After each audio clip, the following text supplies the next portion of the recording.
Compounding break कर रहा है। कैसे बताती हूँ। हर महीने आप सिप कर रहे हो, 20 साल का प्लान है।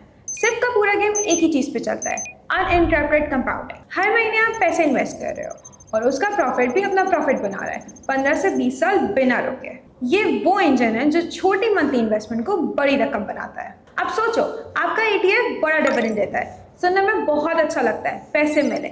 लेकिन सिप इन्वेस्टर या लॉन्ग टर्म इन्वेस्टर के लिए ये एक लीक है और इसको कहते हैं डिविडेंड ट्रैक। इसके 3 तरीके के नुकसान हैं। पहला, टैक्स का कट। हर साल जब डिविडेंड मिलता है तो उस पर टैक्स कटता है। आप तो पैसे निकालना ही नहीं चाहते थे, आप तो पैसे एक्यूमुलेट करना चाहते थे, लेकिन फंड ने जबरदस्ती पे आउट दिया और गवर्नमेंट ने अपना हिस्सा लिया। ये कट हर साल रिपीट होता है आपकी मर्जी के बिना। दूसरा, कंपाउंडिंग टूट जाती है। जो पैसा डिविडेंड बन के बाहर आ गया, अब वो नैब में ग्रो नहीं हो रहा। आपके पैसे फंड से निकल गए और वो साइड पे रखे हैं अनकंपाउंडेड। अब आपने सोचा कि मैं री इन्वेस्ट कर देता हूँ। यहाँ पे आती है तीसरी चीज, री इन्वेस्टमेंट की कॉस्ट। ETF का डिविडेंड री इन्वेस्ट करने के लिए आपको मार्केट से दोबारा से इन्वेस्ट करने पड़ता है और वहां पे लगती है ब्रोकरेज फी। ओपन एंडेड म्यूचुअल फंड्स में डिविडेंड री इन्वेस्ट हो सकता है, लेकिन ETF में नहीं। यहाँ पे टैक्स भी कटता है और ब्रोकरेज फी भी लगती है। जो पैसे टैक्स और ब्रोकरेज फी कटने के बाद बचे, उसी पैसे से आप यूनिट्स खरीद रहे हो। अब आपका हुआ ना लॉस।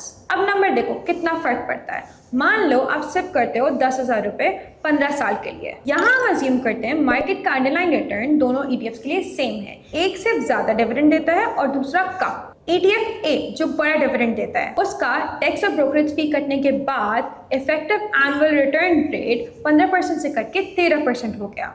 और ETF B जो छोटा डिविडेंड देता है, बिना कोई बड़ी लीक है, उसका इफेक्टिव रिटर्न 15% के अराउंड ही रहा। अब दोनों को कंपेयर कर लेते हैं कि 15 साल के बाद दोनों ने कितना ग्रो किया। ETF A का पोर्टफोलियो पहुंच गया around 55.6 lakh rupees, but ETF B का रिटर्न पहुंच गया 67.7 लाख रुपीस। सिर्फ 2% का एनुअल ड्रैग और 15 साल में 12 लाख से ज्यादा का फर्क। ये फर्क अभी छोटा लगता है, लेकिन कंपाउंडिंग पे कंपाउंडिंग में आपका प्रॉफिट खा जाता है। ये है डिविडेंड का फायदा। अभी भी ज्यादा चाहिए